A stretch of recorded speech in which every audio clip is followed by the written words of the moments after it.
What a morning. 7:10 KNUS, and now good afternoon. It is noon. It is Saturday, January 3rd, 2026. Good old 710 KNUS 303-696-1971. There is one line open. Why has the U.S. attacked Caracas and captured Venezuela's president? Donald Trump, it's the capture of Nicolas Maduro, follows months of military campaigns and years of a very strained relationship. Very split callers this morning and texters running the country now. I don't believe drugs. This is personal. I don't believe that drugs are the issue. Having said that, now the U.S. will run Venezuela and not afraid of boots on the ground. 303-696-1971. Jay, you waited. Thank you so much, and you're on the show. Hey, Peter. Hey, brother. So there's a little bit to this that I think snowflakes just don't like, but it's true.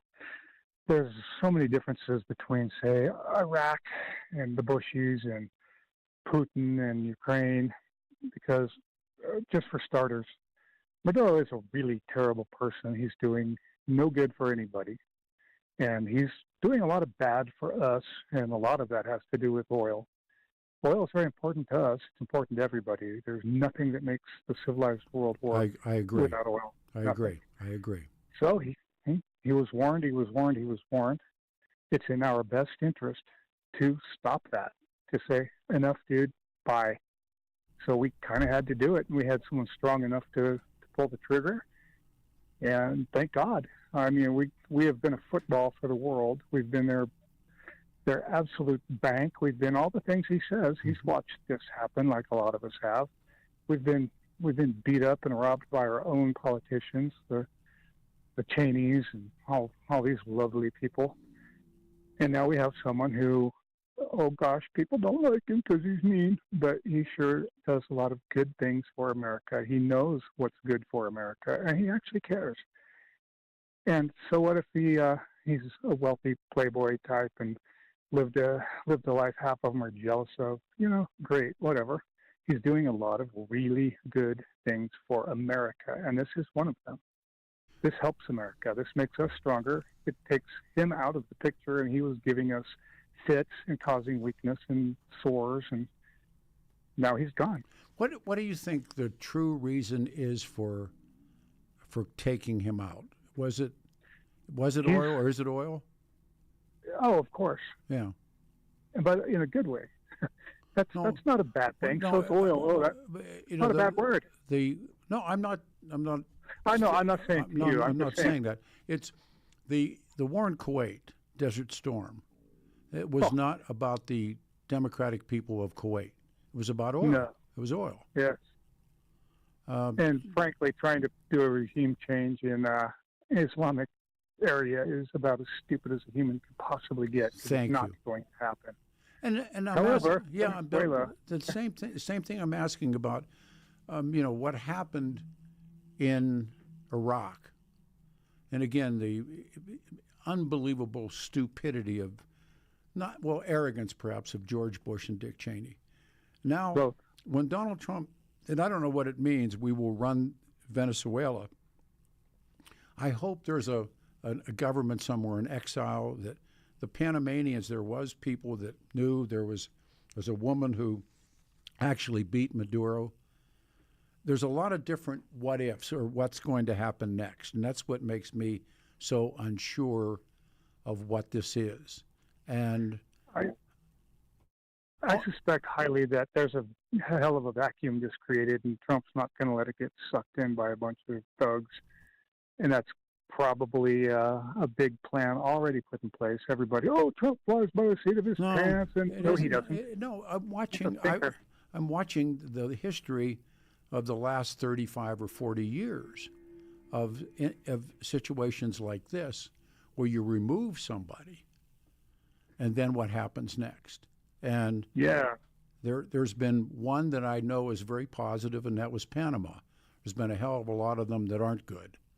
And I don't know what will this one bring, Jay? And when those were done, and they didn't come out well. What No. was the motivation for it all? Was it a long-term strategy to help America? There's no worry. Why, hell no. There was no No, it aim. wasn't. There was no aim. No, there wasn't. Trump has a name. He wants to make America great again. He really does. I understand. Simple as that is. Simple as that sounds. That's really what he wants to do for real. So, But, again, you hear people badmouth him, but they're not even close to his IQ level. They don't know what he's thinking, and he seems to prove them wrong on every turn, sooner or later. you and Takes time, we find agreement that it's oil, and For sure. and it is. I mean, drugs is a It was a small part of it. yeah. It was there, but it was a small part. They're of not. It. That wasn't the big thing. If you're after the druggers, you go to Mexico. Yes. Good call. No doubt. Good call. Appreciate it, man. That's very smart. Thank you. Have a good one. You too, man. We go to another Jay. Jay in Highlands Ranch are on the radio show. There is a line open, 303-696-1971. Jay, you're on the show.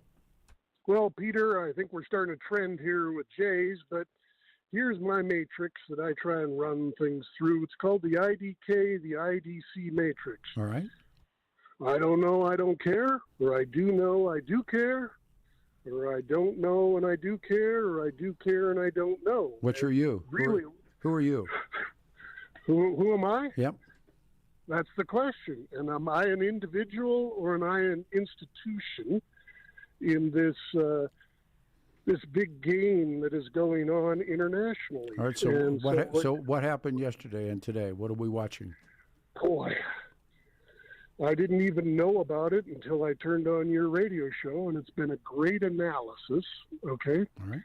But I think you've been asking the question, what is the incentive behind this? Yeah. What is going on? And I think different people have different interests as to what is driving this. And I think that both political parties will then turn around and try and use it to their advantage. And I think there's going to be a lot of innocent people caught up in the middle of it. And there always is. Okay? And so do we really know?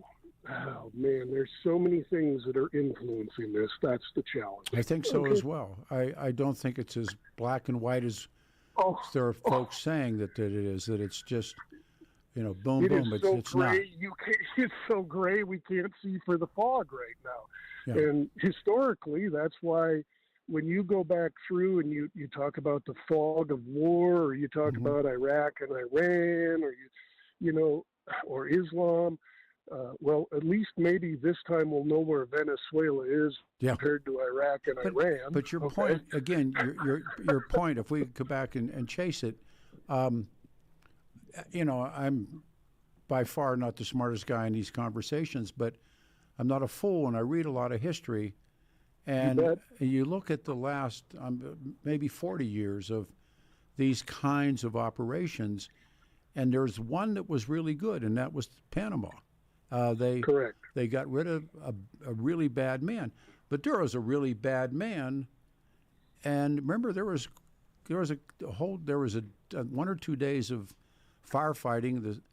The airborne guys jumped in, and there was they fought the Panamanian army, and Noriega ended up in some part of the Catholic Church hiding out, looking for sanctuary, and they played music outside and made him crazy, and they brought him out. And I know a guy that actually handled him in the United States, handled Noriega, and it was a successful move.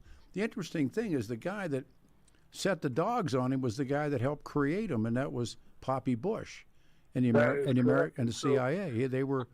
He really was involved in trafficking narcotics. So I've listened to you for a long time, Peter, and one of the things that you said about Iraq, you break it, you fix it. That was Colin Powell said that. It was the Pottery Barn. You break it, you own it. And so now the United States is going to run Venezuela, and these are quotes, not afraid of boots on the ground. And here are these guys, and again, they could be selling wolf tickets, saying, bring it. And you look at stuff like So this, and one of the things that we're going to need here is time. And one of the things that I know about our culture and our people is we are extremely we're impatient. instance. Yeah, we're instance. That's right. We are so impatient, and we want instantaneous answers. Okay. Let me bounce one off you. If if American GIs go into Venezuela, is that an invasion? Oh, this was an invasion. Huh? Yeah. You can't go in and take out the president and his wife of a country and not call it an invasion. Agreed. Okay? I mean, and it's the same thing as for 4 years under Biden, we were claiming that illegal immigrants coming across our border was not an invasion. When you have 10 or 5 or whatever million people coming into your country illegally, it's an invasion. That is an invasion. I agree. Okay, but we're not going to use that word. We're not going to use that word, Peter. Do we use the I word right now? Invasion? I think we should. I think we better try and figure out what leadership is, because leadership, according to John Maxwell, is the ability to influence. Nothing more and nothing less. Let me read what is our influence? This text just came. Let me read it to you. All of the talking points, including oil, are secondary. This was a powerful message to the world. United States of America can do what is needed in one night without loss of life or equipment. Yeah, for 24 hours we can say that, but what are we going to say 2 days from now or 3 days from now when GIs start getting shot in the streets in Venezuela? And believe me, I am pro-America, and I am pro using our influence for our best interests. But whenever you do that, you are impacting someone else's vested interest. And history has taught us that when you start messing around with people's vested interests, they push back in power and they push back in violence. Okay? And so we all like to have a voice. I like to have a voice. That's why I call into talk radio. But I'll read you. Or let me read you the next one. Hey, Peter. Hi, Pete. Buckle up. This is the first public dismantling of the worldwide deep state actors, and it's just getting started. This is about enemies, foreign and domestic. I pray people open their eyes because it will be epic. It could be epic, and it could be very ugly. I believe it comes down to 3 different things. Who's the individuals involved? What are the institutions involved? And is the infinite involved? And now you're talking in a metaphysical context that a lot of people don't want to acknowledge even exists. Okay, we are saying, and perhaps it's a big perhaps, that the Venezuelan people themselves want a small d democratic state. That they. I would use an I word there too. Do they want independence and freedom and liberty? We don't know. I suspect. I mean, people. It was like. Isn't that the same with Iran right now? Well, exactly. They're in the streets in Iran, but the Bush people didn't understand the Afghans. I mean, after. That's correct. I mean, it was after the Soviet Union gets pushed out. And then Bush decides that he can do what the Soviets could not do. I mean, it still is maddening. But so Donald, I shared this with someone earlier today. After 9/11 happened, I walked into one of my vice president's office, and he goes, "What do you think?" And I said, "Well, I think this country is going to face the fact of freedom of religion versus freedom from religion." And I said, "What do you think?" And he said, "I think we're going to have guys with machine guns in the airport." And you know what we had the next day? We had guys with machine guns in the airport. Okay? No. If you're going to do this, you better be able to implement a plan. And if we don't have a plan for Venezuela, we bought it, we broke it, we own it. Okay? All right. Good call. Thank you. 303-696-1971. Why has the United States attacked Caracas and captured Venezuela's president? Donald Trump, it's an unprecedented capture, although not unprecedented, when you think of Herbert Walker Bush and they grabbed Manuel Noriega. But now what? Run the country and not afraid of boots on the ground. It is your turn, 303-696-1971. A lot of good calls this morning. A lot of interesting text messaging coming in as well. Why does it matter? And it will matter, believe me. And one of the things I thought was interesting, they staged it on a Friday night because the weekend is kind of a flat media weekend. You always get a flat media Saturday and Sunday. And it'll be back on Monday. And the guys are back on Monday morning here on 710 KNUS. Oil or drugs? Nah, it wasn't about drugs. I mean, you can say it was about drugs, but it wasn't. They are not the principal suppliers at all, of certainly no supplies at all, of the biggest killer in this country is fentanyl. They're not involved. They are cocaine traffickers, but most of that apparently goes to Europe. So Venezuela's role in cocaine trafficking. Maduro, is he a narco-terrorist? I don't know. Probably, to a degree, he's involved, certainly. The general officers of his military all got incredibly rich in the narcotics trafficking industry. So now Donald Trump will run Venezuela. Will that dope supply not hit this country anymore? Well, of course it will. I think, if you understand how narcotics trafficking works, they'll find a way. They'll get here. All right, let's go one more. It says, okay, guys are out on their bikes riding. Send me great pictures. You want to pause? What do you want to do? 2 minutes. All right, so we got 2 minutes to the break, and I'll do this. The snow is flying, and the ski resorts are in full swing. If you're out, and again, rocking gear from a decade ago, you're missing out. It's time to upgrade. There's only one place to go, and it's Larson Ski and Sport. John and the guys, the newest inventory, and trust me, the service is incredible. I'm a huge fan. I've been speaking for John Marriott for 20 years. They got everything you need, from top-tier performance skis and boards to the best jackets to apparel, Rossignol, K2, Nordica. So whether you're a downhill demon or a powder hound or like an old man like me that stays on the greens and the blues, Larson's will fit you perfectly. Forget those big box stores. Larson's staff, the expertise you need with incredible value. Shop in today and ask for John. Tell him I sent you. Big box building just south of I-70 on Kipling. So if you're going westbound on I-70 to the hills, get off on the Kipling exit, come down the ramp, make a left, come under the tunnel, come out the other side, head south, look to your right, see a big wooden building. That is Larson Ski and Sport. Same thing, you're coming home, something happened, you're eastbound on 70, get off on the Kipling exit, stay right, you can't miss it. On the right-hand side, there it is, the big box building. 7 days a week, Larson Ski and Sport, 303-423-0654, or visit Larson, Larson, larsonsport.com. All right, it is your turn. We're coming up on time. 303-696-1971. Lines are open.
Beverly Hills.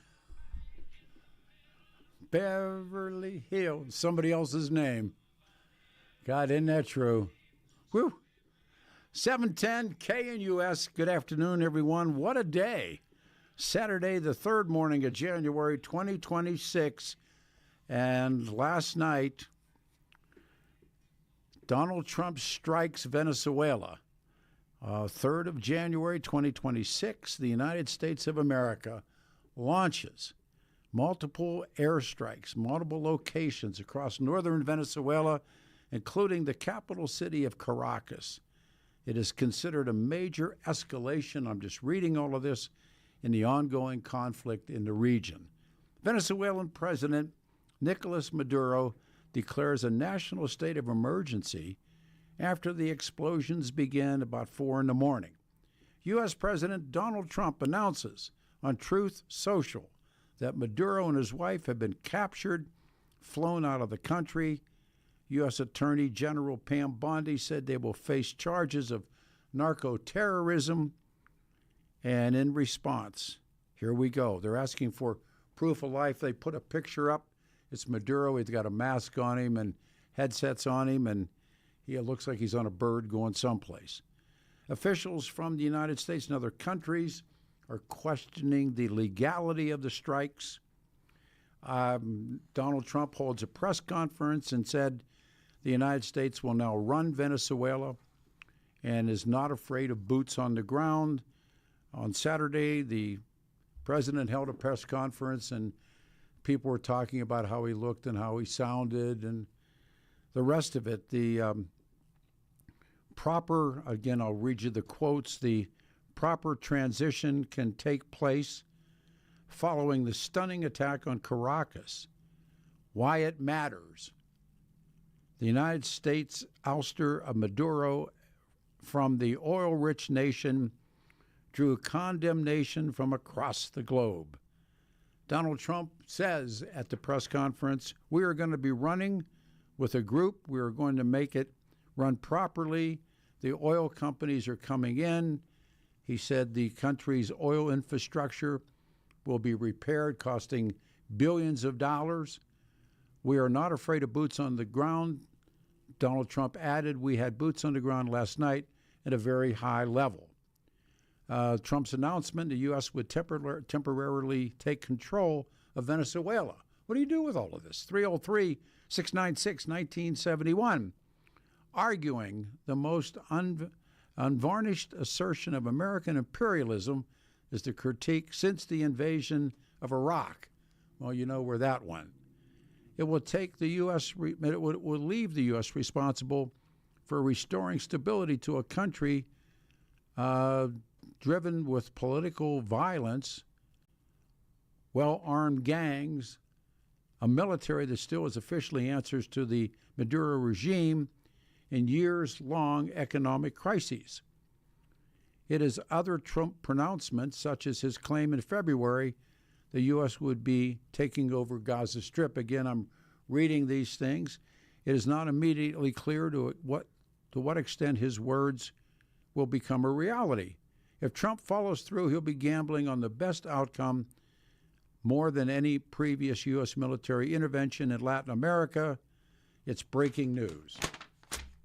303-696-1971 is the number. Join the show. There is no evidence, by the way. We've talked about this. The drug part of this doesn't seem to hold up. The census of opinion this morning on the radio show that it's oil, and it's split between yes and no in terms of doing the right thing. The drugs, I think, are a ruse. There's no evidence that the level of fentanyl, which is the primary killer of in U.S. overdoses, is produced in South America. It's Mexican. Again, even when you go back and read USDA, United States Drug Enforcement, the global drug trafficking is based on reporting from its member states and sources and drug seizures. Most illegal fentanyl enters the U.S. from Mexico, and illicit fentanyl can also be diverted, stolen, or from legal sources, medical professionals. I witnessed my son when he got hurt riding his bike, getting a fentanyl shot, and it was like, whew, say goodnight. Donald Trump has linked his administration's attacks on drug vessels in Latin America as fentanyl crisis. That doesn't seem to hold up. After September 19th attack on a boat in the Caribbean that killed 3 people, Donald Trump posted on Truth Social claiming the boat was carrying drugs and headed for America, and he claims stopping fentanyl, narcotics, illegal drugs in America. His critics said, no, that wasn't fentanyl. I don't know what was on the boat. Next day in a speech, Donald Trump said thousands are dying because of boatloads of fentanyl and drugs. He repeatedly said that each boat strike would save 25,000 lives. That doesn't seem to hold up either. The Trump administration is not clarifying the type or the amount of drug boats that are carrying this out. So Venezuela's role in fentanyl trafficking is not measurable. So it has to be oil. And if it is it oil because of the Chinese? Is it oil because of the PRC? Your thoughts, 303-696-1971. You can get on the show right now. All the lines have dropped off. You can jump in. Venezuelan officials have accused the U.S. of trying to gain access to the country's oil reserves. That will be the issue. Watch what happens. And I don't think there's any easy way out of that. The bombardment of Venezuela and the capture of Maduro is a serious and dramatic escalation. And it is, they say, it's an invasion. Well, someone said it isn't. Someone said it is. The future of Venezuela's ruling regime remains uncertain. That's all true. Since Donald Trump took his second term, he has put Maduro squarely in his sights. Donald Trump, relations between the United States and Venezuela have been strained since Hugo Chavez became president in 1999. I remember that. And he was a socialist and an anti-imperialist, and Chavez angers the United States' opposition, and he nationalizes. He comes out and speaks really strongly against the invasion of Afghanistan and Iraq, and that's when I started really reading him. Things further spiral after Chavez accuses the United States of backing a 2002 coup attempt on him. To many, and again I read it, the U.S., particularly in a more hawkish wing of the Republican Party, the socialist ideological orientation of Venezuela made it a natural adversary to the United States along with Cuba. Chavez consolidated power, nationalized, and under the Trump administration, the U.S. has portrayed the Maduro government as illegitimate, and probably is, or probably was, because it's gone. They recognize the Speaker of the Parliament as the true president of Venezuela in 2019. What do you do with all of this? I mean, it really is, it's difficult. And like I said, I'm hardly the smartest guy involved in any of this. All right, we go to the wall, this comes up. Peter, I'm going with the idea that it's more to stop or slow down the influence of Latin America and South America from China.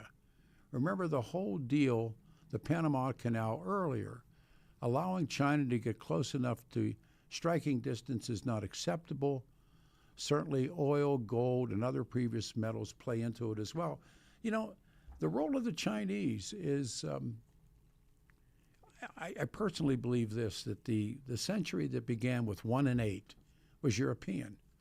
The one that began with 1 and 9 was ours. The one that begins with a 2, keep an eye on subcontinent India, Pakistan, and certainly the PRC. We are teeter-tottering right now.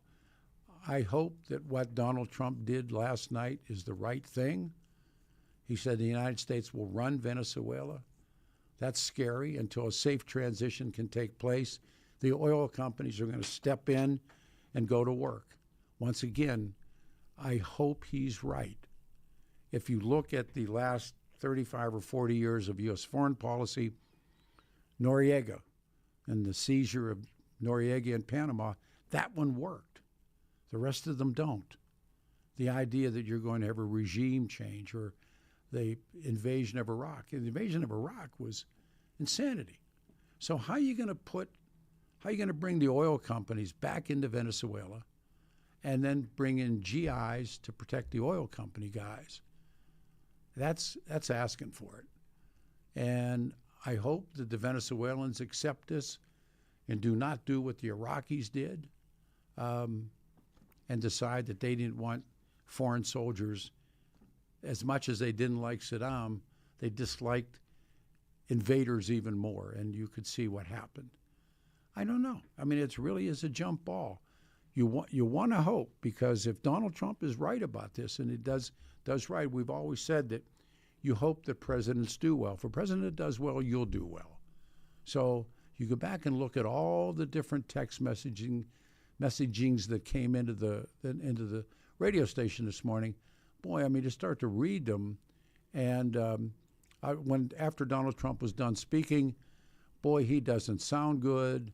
Hey, Pete, it's amazing how he struggles to read the statements he has been given as usual.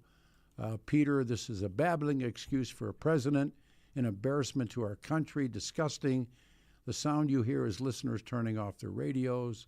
The next one, I don't know if anyone is aware, but Trump is also wanting to be paid back for the U.S. money that was lost when Chavez nationalized. That was in, 79 or something? I don't know, when Chavez nationalizes oil production that the U.S. paid for. That's when nationalization takes place. And remember, when Castro seizes Cuba, they start grabbing them gambling joints.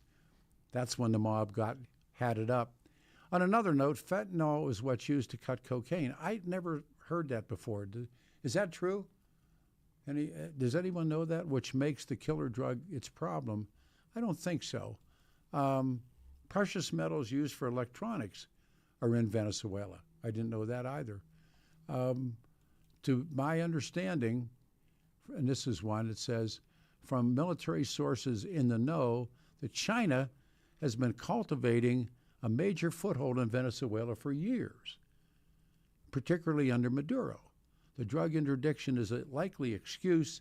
I believe Trump's Monroe Doctrine comment was actually a tip of his hand. 303-696-1971. We're coming up. It's 12:36:24 before the hour. Adam's clear and call. 61 will be the high. Tomorrow's 66, motorcycle day, and 60 on Monday. Donald Trump says we will run Venezuela. All right. Paul in Denver, you're on the radio show. Good afternoon, and thank you. Hey, Peter, you're welcome. I've been listening to you for years. I have often, had opinions one way or the other, pretty much agreeing with you, but today I heard something that just really got under my skin. I know you, I'm sure, know more about propaganda than I do, but it just bothers me. Isn't there anyone in your news department that looks at what they're reading? The article about Denver Health and Children's Hospital not going to do any gender affirming. Yeah, I heard that. This is a bigger. That's not gender affirming. That's gender changing.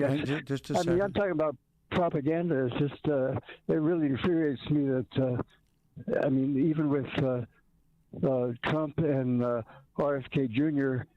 In the administration, that we're still getting this kind of backwards talk. Well, let me do this. First of all, this is the invasion, or whatever it is you want to call it, in Venezuela. I heard the story. I would come back to it on any other day. Okay. But I did hear it. I know what you're talking about. But okay. Well, if you would just maybe make a comment one day, someday. Yeah. I promise. We'll get it next week. All right. Okay. Thanks, all right. brother. Thank you so much. brother. I appreciate what you're doing. Thank you. Bye. All right. We go to Mark in Aurora. Hey, Mark, you're on a radio show. Good morning. Good morning. Good afternoon. Thank you. Yo. Pete, I was in Venezuela. I was in Barquisimeto, Caracas, Yaratagua, several places. 3 mission trips, 89, 90, 92. And every time I went, I would tell my translator, and been in the oil and gas business 45 years. I'd tell my translator, I said, you guys are fixing to have a revolution. And she said, why? I said, well, instead of them going into siesta, which they don't siesta and sleep, they go home with their families and eat. They were in the parks, just like, before the revolution in Russia, having political discussions. And each year the park crowds got bigger. And the Catholic Church was involved. It was perfect setup for it. And Mark, let me do this. Can I put you on hold because I got a pause coming in? Sure. All right, sure. Put him up if you would. 303-696-1971. Too quickly, here's your pathetic evaluation of Trump's motives are revealing your inner Democrat. It's coming out in spades, Peter. Perhaps you better visit your Joseph Campbell theories or just join the Dems. You send them, I'll read them. Right after this, we return. Well, you want to? Yeah, we'll take the break. It's Saturday, January the 3rd. Good afternoon, everybody.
All right, it's 12:44. Good afternoon. Coming up on the final segment, I'll read you a few and then we'll go back to our caller.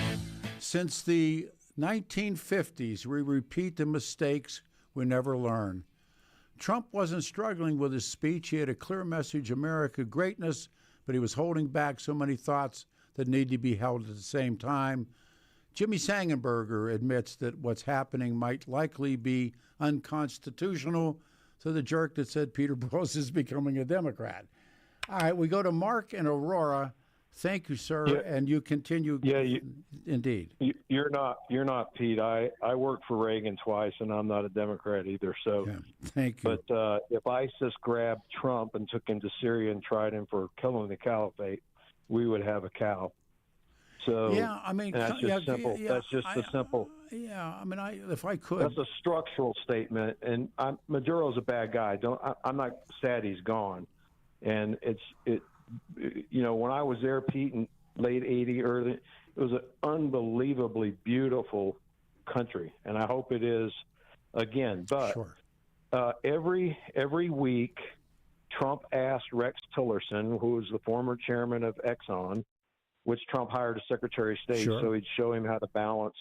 So he'd show him how to balance now 106 million barrels a day of crude movement through the world. And he would ask him to invade. He goes, I want to invade Venezuela. Now, this is in 2016.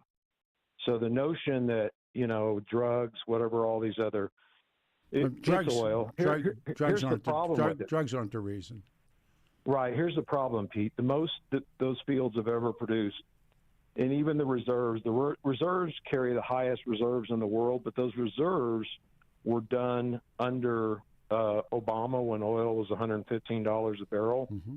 Heavy oil is not as economical when it's cheap, like $60, $58 now. Some of that oil over there probably even low 50s. And so it's going to be a long trudge, but Trump wants levers of supply that he has influence on. And the scary thing is, Pete, what's next? Mexico? Well, let me stop you. Let me back you up because you speak with some authority. Go ahead. First of all, was this the right thing or the wrong thing to do? It was the wrong way to do it. It's the right outcome, but it was, you know, he was talking him out of the country, and he should have stayed with that. Trump's a very impatient guy. What I'm not getting well is I have seen this work once well, and that's Panama with Noriega. And I've seen it as such a failure as this one fellow, whoever it is, said since the 1950s. We have pulled these stunts since the 1950s, and every one of them, almost with the exception of Panama, is a failure. Whether it's the Shah, I mean, I get on a list of people, we prop these people up. Southeast Asia, 13 successive governments, propped them up. Well, the Shias run in Iraq now, too. Absolutely. And so... Hey, Pete, let me clear one thing up, too, since right. everybody's going to be an expert now in Venezuela. Sure. The oil was nationalized January 1st, 1976. They created PDVSA. Right. When Chavez came to power, they nationalized everything else and basically just took more control, which can I stop? Messed it up. Can I pause you? Go ahead. Because when Mossadegh becomes the duly elected president of Iraq, the first thing of Iran, pardon me, he does it. They kick out the Shah and they nationalize the oil, and that's the MI6, the CIA, what becomes Aramco. They can't tolerate that, so they overthrow Mossadegh and bring the Shah back. And you can read that, and that's a nationalization moment. And so Maduro nationalizes oil, but then they screw it up, don't they? They don't. Yeah, well, when I was there in '89, I was staying in the compound with all the Texaco executives. Okay. Unbelievable. All right. Unbelievable. You know, Caracas has the most high rises of any place in the world, and so like New York, down like one of Trump's towers, kind of places these guys lived in.